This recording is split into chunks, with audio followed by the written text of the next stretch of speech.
Kepala Desa dan Dinas Sosial di Kabupaten Kuburaya diminta untuk melakukan verifikasi ulang nama penerima bantuan sosial tunai sebesar Rp600.000 selama 2 bulan yang telah disalurkan kepada warga pada beberapa waktu yang lalu.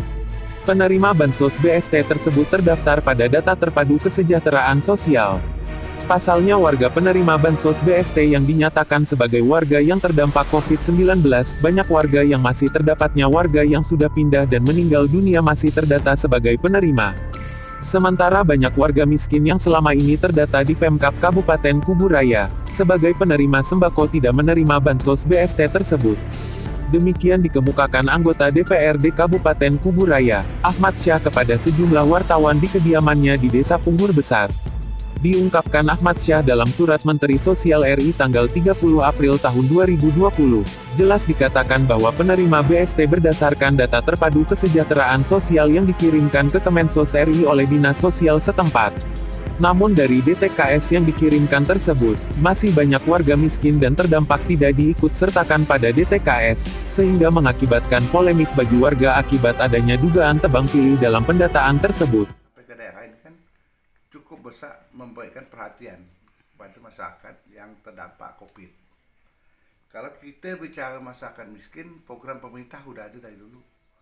Program PKH, program BNPT yang non tunai itu. Nah, bantuan COVID ini kan ada sebab akibat, sehingga pemerintah mengucurkan bantuan. Sebabnya apa? Karena adanya pandemi virus COVID-19 ini. Sehingga pemerintah mengucurkan bantuan untuk masyarakat yang terdampak. Nah, kita minta kepada desa yang ujung tombak dari pemerintahan yang terbawah betul-betul mendata masyarakatnya yang betul-betul sangat memerlukan dan sangat membutuhkan bantuan itu. Nah, karena saya melihat ada beberapa program bantuan yang diberikan oleh pemerintah pusat ini kan tidak tepat sasarannya. Terutama kalau kita bicara BST. Memang BST betul, data yang digunakan itu data tahun 2015, kalau tidak salah itu data 2015. Tapi kan ada surat ke Menteri Sosial, ada surat Dirjen Kementerian Sosial Fakir Miskin, dan ditindaklanjuti oleh surat Dinas Sosial Kabupaten Kuburaya, meminta kepada Kepala Desa Sekuburaya untuk melakukan verifikasi data terhadap layak dan tidak layaknya yang menerima. Yang dianggap tidak layak menerima, yang mampu itu harus dicoret, sehingga dimasukkanlah kepada masyarakat yang betul-betul memerlukan, sehingga ada rasa keadilan kita sebagai pemimpin di desa ini kepada masyarakat kita yang memang betul-betul memerlukan. Tapi ironis, pada saat surat itu disampaikan oleh Dinas Sosial, desa kan tidak ada melakukan verifikasi. Artinya data itu masih bertahan pada data lama. Sekarang sebab itu tidak dilakukan verifikasi itu seperti apa? Sedangkan jelas surat Menteri Sosial, surat Dirjen Kementerian Sosial, surat Dinas Sosial. Karena bagaimanapun Dinas Sosial bekerja menyampaikan surat kepada kepala desa itu kan atas nama pemerintah daerah. Bukan atas nama pribadi dinas atau nama dinas, tapi pemerintah daerah. Kalau seandainya tidak ada desa yang melakukan verifikasi, bagaimana tanggung jawab Dinas Sosial untuk memberikan semacam teguran kepada kepala desa? Karena telah mengabaikan surat Menteri Sosial, tidak menindaklanjuti surat Dinas Sosial. Ini artinya Pak Desa harus juga diberikan semacam masukan oleh Dinas Sosial. Apalagi bantuan ini kan informasi yang kita dapatkan, yang 600 ini kan untuk 3 bulan. Selanjutnya kan Menteri Keuangan juga menyatakan bahwa akan diberikan bantuan sampai bulan 12 akhir tahun 2020 dengan jumlah nominal 1 bulannya 300. Ini kan masih ada ruang, ada jarak waktu. Kalau kita mau pemerintah desa melakukan verifikasi, oke lah, tahap pertama, tahap kedua itu mungkin karena mepet waktu tidak bisa melakukan verifikasi data. Tapi tahap ketiga dan selanjutnya kan ada waktu ini untuk melakukan verifikasi data. Ini tidak ada alasan lagi kita tidak melakukan, karena surat menteri jelas, surat dari pemerintah Kuburaya melalui Dinas Sosial jelas. sehingga tidak merugikan masyarakat kita yang betul-betul memprihatinkan yang memerlukan bantuan ini. Jadi memang dana desa, BLT dana desa sudah dilakukan verifikasi. Dan untuk Kecamatan Kakap ada berapa desa yang sudah menyalurkan BLT tahap pertama. Tapi untuk kita di Punggur Besar khususnya, BLT tahap pertama ini belum ada, belum dikucurkan. Informasi yang kita dapat masih dilakukan verifikasi. Nah, itu tanggung jawab sepenuhnya pemerintahan desa. Karena data itu pemerintahan desa bersama tim COVID-nya yang turun langsung melakukan verifikasi ke masyarakatnya. Nah, kita lihat sejauh mana sasaran yang dilakukan, apakah tepat sasarannya sesuai dengan kriteria atau seperti apa. Nah, mungkin kalau untuk Punggur Besar ini kan dari jumlah dana desa itu kan hitungan kita paling sekitar 200 lebih dikit kakak yang bisa didapat. Nah, dibantu. Betul apa yang disampaikan oleh pemerintah desa sekarang ini, memang data BST itu adalah data dari pusat, dari Kementerian Sosial, data pada tahun 2015. Oke, itu data lama. Waktu penerimaan BST tahap pertama mereka tidak bisa mengubah, karena itu data turun dari pusat. Tapi setelah adanya surat yang dikeluarkan Menteri Sosial, yang dikeluarkan Dirjen Kementerian Sosial, Dirjen Fakir Miskin, Dinas Sosial Kuburaya juga menindaklanjuti surat itu. Seharusnya desa sudah melakukan tahap awal, yaitu melakukan verifikasi. Jadi tidak ada lagi alasan, tidak ada lagi dalil yang mengatakan itu data pusat. Karena sekarang dengan dikeluarkannya surat itu jelas memberikan ruang kepada pemerintah desa untuk melakukan pendataan ulang atau melakukan verifikasi ulang terhadap yang ekonomi mampu, itu dicoret dan dikeluarkan, dimasukkanlah kepada masyarakat yang sangat membutuhkan, memerlukan bantuan itu. Nah, ini yang perlu kita tindak lanjuti. Dan Dinas Sosial sekarang ini juga harus tanggap, Kuburaya khususnya. Kenapa? Tahap 1, tahap 2 oke lah udah disalurkan. Tahap 3 dan seterusnya ini. Jangan sampai orang-orang yang ini terus yang mendapatkan, satu sisi masih banyak masyarakat kita yang memerlukan. Nah, lalu bagaimana tindak lanjut Dinas Sosial melaksanakan surat yang diberikan oleh Menteri Sosial? Itu yang kita inginkan. Nah, sehingga rasa keadilan bagi masyarakat kita di situ ada. Kedua, pemerintahan desa betul-betul bekerja dan bisa mendengarkan aspirasi masyarakat yang dipimpinnya. Nah, selain itu juga kita minta BPD selaku badan permusyawaratan desa yang ada artinya adalah wakil dari masyarakat desa kita yang kita percaya untuk duduk di BPD, juga harus ikut mengontrol ini, mengawasi koordinasinya dengan kepala desa. Kenapa? Inilah perjuangan bersama untuk masyarakat, bukan untuk pribadi. Kepala Desa Punggur Besar Anwar saat dikonfirmasi beberapa waktu lalu di kantornya, terkait keterlambatan pencairan BLT dana desa tahap pertama yang menjadi pertanyaan sejumlah warga Desa Punggur Besar, dia menjelaskan, saat ini masih dalam proses dikarenakan dari kemarin kita sudah minta sasaran dari semua ketua RT, dari ketua RT kita mintakan rumah tangga keluarga miskin. Sasaran untuk kita data di lapangan untuk kita cross check di lapangan satu persatu. Jadi kita sudah kumpulkan semuanya dari seluruh dari data RT. Yang ada itu jumlahnya kurang lebih 600 kepala keluarga miskin. Dan dari hasil 600 itu saya kerahkan relawan COVID-19 termasuk juga ada tergabung BPD dan ketuanya saya instruksikan untuk survei di lapangan. Kurang lebih 10 hari dengan jumlah relawan sebanyak 14 orang. Kita dalam proses. Karena dari kemarin kita udah minta sasaran dari semua ketua RT. Jadi setiap ketua RT kita mintakan rumah tangga miskin yang menjadi sasaran untuk kita data di lapangan, untuk kita cross check di lapangan satu persatu.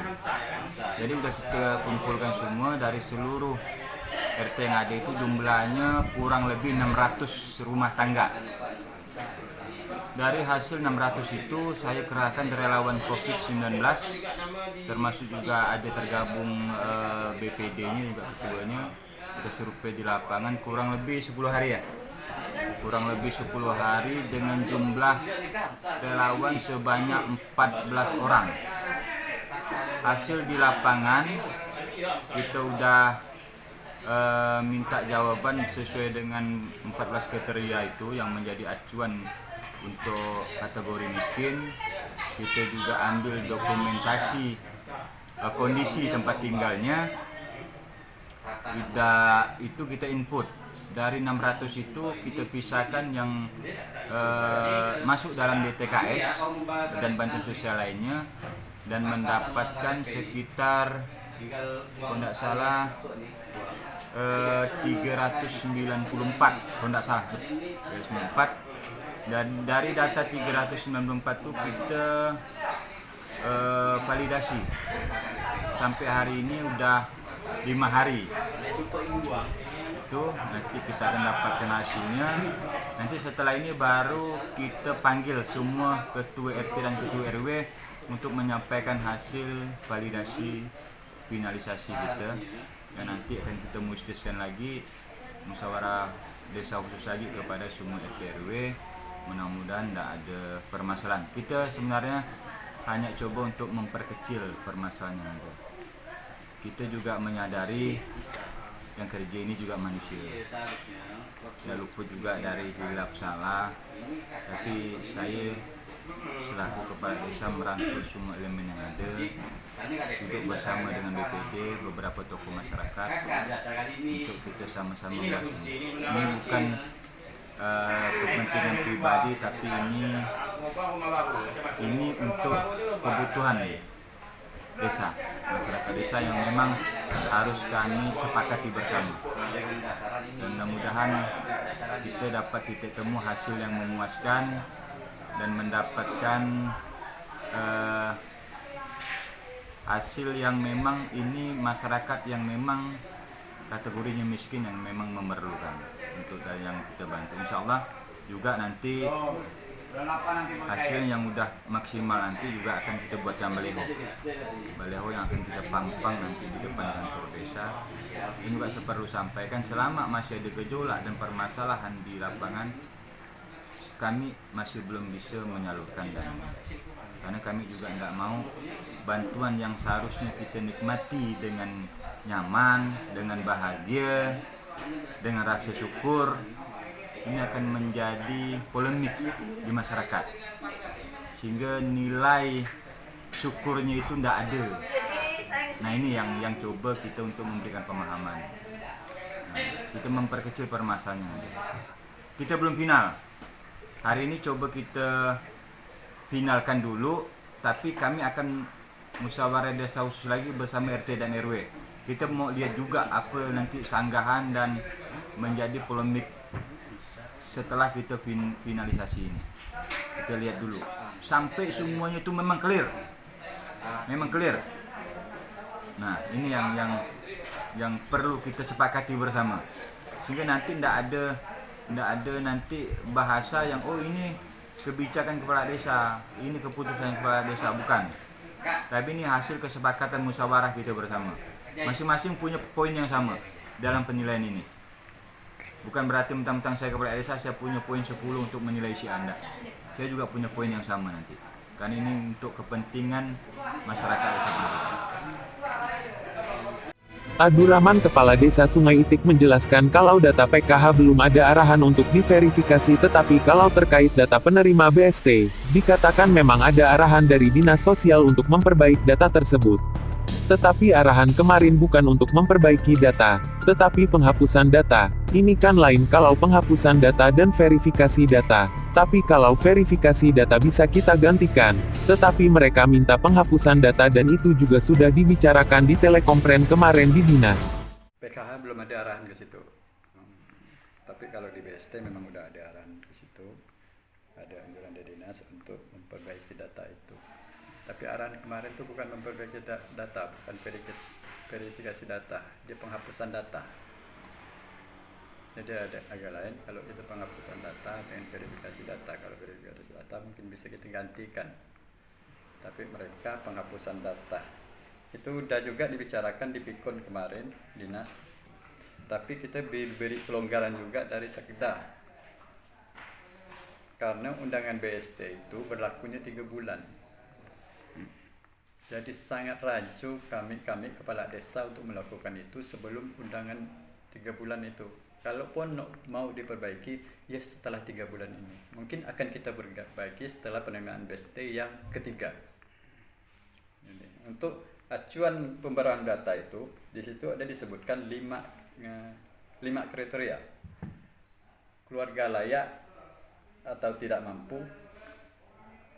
keluarga tidak ditemukan atau pindah, penerima meninggal, yang ketiga penerima meninggal atau tidak ada, keluarga dapat bansos lain, dan 5 ganda.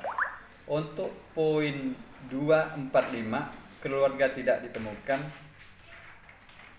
keluarga dapat bansos lain, dan ganda itu memang tidak ada.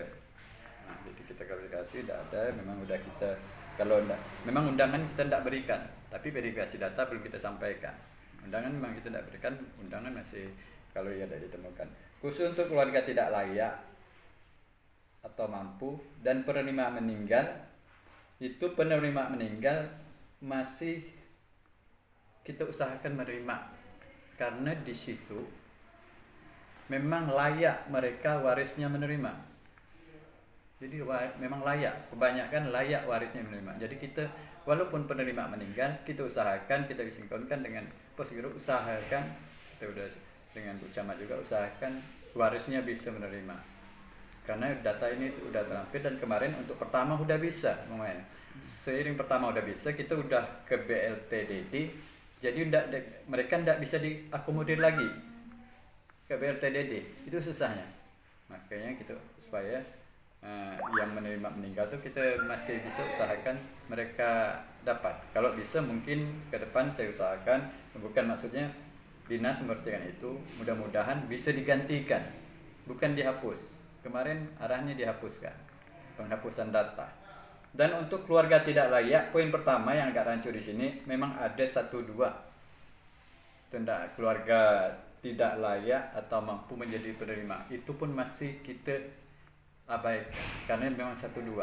Kita menunggu sampai tahap ketiga selesai. Nah, karena mereka udah dapat undangan, itu jadi beban kami kepala desa, mereka udah dapat undangan di situ untuk 3 kali penerimaan. Jadi masalahnya di situ untuk 3 kali penerimaan, di situ masalahnya. Jadi kita usahakan selesaikan dulu untuk ketiga ini, nanti kita akan verifikasi. Untuk keluarga tidak layak pun agak rancu di situ. Karena kriteria BST pun kita mengambang. Kalau saya bilang tadi untuk kriteria kaya memang ada 1-2. Tapi kalau kriteria menengah ke atas banyak. Mungkin persentasenya sampai 30%. Apakah mungkin saya menghapuskan itu? Sampai 30% data orang ini. Kan ada juga orang yang dikomplain juga penerima ini tapi 30% ke atas. Memang dia. Kriterianya sampai mana? Kita tidak ada kriteria. Arahan mereka yang mengeluarkan dinas, menteri kriteria tidak akan saya. Nah, itu yang agak susahnya, kita istirahatnya dijadikan beban kepala desa. Kalau menghapus 1-2 mungkin, tapi kalau sampai 30% dari data itu dan mereka udah jadi penerima, karena mungkin. Kalau kita laksanakan itu, mungkin di atas aman, tapi di bawah kita bisa hancur balai desa ini mungkin. Udah sering terjadi macam itu, mungkin kepala desa atau mereka demo kalau sempat kita hapuskan itu. Yakin saya. Kalau sempat menengah ke bawah kita hapuskan yang 30% dari data itu, mungkin sampai 40% atau 30%, 20% begitu. Itu akan terjadi keributan. Kalimantan Barat Media Kalbar mengabarkan.